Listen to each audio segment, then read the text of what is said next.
Sa kinaban, lalo-lalo na kan mga lugar niya itong nangaimpo sa Santa Misa hindi para sa mga lugar niya ito na naging biktima ka na nakaring bagyo duman sa South ng Pilipinas, Mindanao. Saldo mo na Sabado sa kuyang inululot at misa ini sa Kaukawan at sa kuyang mamumutunay na ang Maria. Mga tugang sa pagkawan ng Santa Misa, ako niya ang sa mga kasalan, tanganin magkano kitang magselebrar ng mga banal na misteryo. Jesus na kagurang na napalidigan namin kami makipagulian. Mga tugang na dapat na magkaiwas sa indo ng dapol na paratundo. Aram nindo na kaming mga nagtutugdo hukuman ng mas mahigpit. Balang sa loob sa sato, nagkakasala. Inapod siya nila, at daw na ang mga eskriba nagsasabi na si Elias edot na madato. Si Jesus nagsimbag, si Elias edot na madato asin mapakarhay ang lubos. Alagad na daw na nasusulat ang aking tao magtitios ning makuri asin isisikwan. Ini ang marhay na bareta din sa itong kagurangan. Pag-umaw sa inyo, Kristo. Diyos maraming Namula-mula pag-hilip mo niya na aga. Pero kami sa ni Father, tapos nakasister na kapil yung mapupula. Ang pagmati ko pero ang kinaldo. Kaya ko halip ko sa kuya, makiulay sa ilo ka, tibaan maliwanagan kita. Tibaan taon-taon, mainit na. Lugod, mainit na. Taon. Iron sa gamos, congratulations sa tuyang Diocesan Commission on Family and Life na iyon ang ininod kayo. Na sa tuyang aktibidad sa law na ini na pinag-aapon niya ito, Walk for Life, Walk for Love. Asi kadua, salamat sa lambang saro na nagsimbag sa pakapoda na ini na makisumaro sa paglakbay na ini bilang sa tuyang manatabang sa mga tugang yato nga ngayon. Kaya po para sa gabos niya o hindi sa law kagsimbahan siling mananginan yung sa radyo BCGB nandiin ko dyan hindi kita pagpuot ka Santa Misa kagulang kaumahan na nagkakasararo kita sa agang ini nagkakasararo bago sa lang sa pag-exercise bago sa lang sa pag-iliba bilang mag-aramido magkaminipin alagad lalo na sa satong pagkakbay na igwa ni kausa igwa ni mas harap mas nanangkaw na rason na yun na nga niyang pagkahiling nato na kita sararo kita may pagmakulog sa lambang saro kaya nga ni magayon kimaray niya kung napula ang piniling kulor ta yun ang ganang kulor kang buhay asin kang pagkamuot life and love tapos pa sa ng Valentine's para sa tinapan siguro para sa itong Valentine's ngunya na aga ninhulita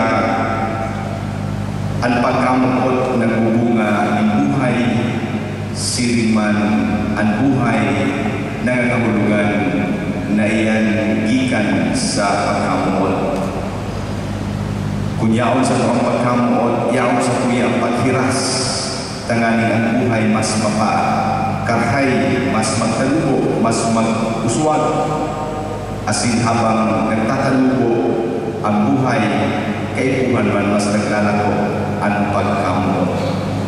Siguro yan ang pinahiling sa to, tama-tama kang Ebanghelyo yan daw, ika-anong na Sabado, ika-anong na simana, Sabado pa ika-anong na simana sa panahon ordinaryo, na nagkataon agad na Ebanghelyo na ito manunungod sa transfigurasyon.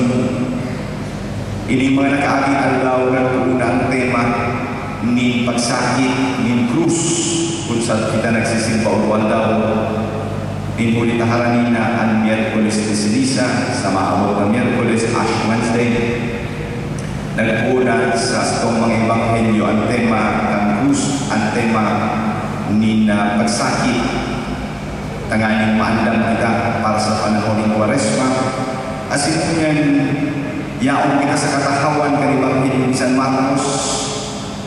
Ang ebanghelyo niyan manunod sa transfigurasyon kani pinahiling na Jesucristo ang tunay niyang natura na transfiguration means change simply. Transfiguration means conversion. Using other words, conversion is metanoia. Ang pagkakaipon sa mga Kristiyanong padagos ng babago, padagos ng katalubo, padagos na may konversyon. Yun man siguro ang pinapahiling niya doon sa tuyang paglakbay. Sa itong paglalakao sa amin sa tema, padagos na paglakbay, padagos na pagdarabayan. Nasa tuyang buhay din ng isang Kristiyano sa a continuous struggle to be better, na maging mas marahay, maging mas banal, maging mas makinabang, magtalubo bako sa nasahawa, magtalubo lalo-lalo na sa Espiritu. Mga tugang ipamimilihan sa Santa Misa ni na lugod, siringan sa tuyang pagtugod, siringan sa tuyang pagka-Kristiyano. Nasiring na si Kristo, nagpahiling, kantunay na figura naman sa ulod sa tulong disipulos na ini. Kita man ang figura at imahe ni mahal na Diyos padagos na naglalataw sa tuyang buhay. Tanganin kita, sabi ko nga sa pagkuhan sa Misa, padagos na maging mga instrumento na mahiling ning katauhan sa panahon na ini ang danay na presensya ng mahal na Diyos sa satuyang kinaban. Na sa paagi niya kumahiling, lalo-lalo kayo mga nangipo, partikularmente mo yan, yung mga biktima na Typhoon Shandong, mahiling sa satuya na ang Diyos din ang papabayan. Mahiling sa itong pagka-instrumento na ang Diyos harani, ang Diyos yakan sa kinaban, ang Diyos padagos na presente, nakikiaram sa buhay niyato asin sa buhay kang kinaban. Matindog kita kapos. Asin doon ang aktividad na ini para sa iba maging instrumento kana presensya, kasi ilang pagmate kan gani na presensya na Jesucristo sa satuyang banwaan mamimilitan. Asin para lang sa